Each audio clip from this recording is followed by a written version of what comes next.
আগে পা থেকে শুরু হয়ে আস্তে আস্তে গলার দিকে আসে। হাদিসে যেমনটা এসেছে, সূরা ওয়াকিয়ার মধ্যেও আছে যে পায়ের দিক থেকে যন্ত্রণা শুরু হয়ে আস্তে আস্তে আস্তে আস্তে এই গলার দিকে আসে, এবং আত্মাটা গলার এখানে যখন চলে আসে, এখান থেকে মালাকুল মউত আত্মাটাকে নিয়ে চলে যায়। এবং চোখ দিয়ে তাকিয়ে থাকে মানুষ।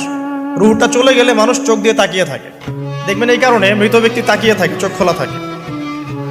এবং তখন আসমান থেকে সিঁড়ি নামিয়ে দেওয়া হয়, ওই সিঁড়িতে করে আত্মা চলে যাচ্ছে, ও তাকিয়ে দেখে যে আত্মা চলে যাচ্ছে।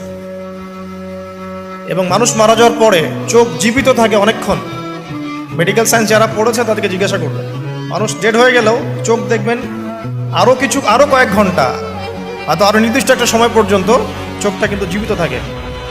এই জন্যে চোখ বন্ধ করে দিতে হয়। যাই হোক, যেটা বলছিলাম যে মৌতের যন্ত্রণা শুরু হয়ে গেলে তওবা করে লাভ নাই, তওবার দরজা বন্ধ। আর পশ্চিম দিক থেকে সূর্য উঠে গেলে তওবা করে লাভ নাই, তওবার দরজা বন্ধ।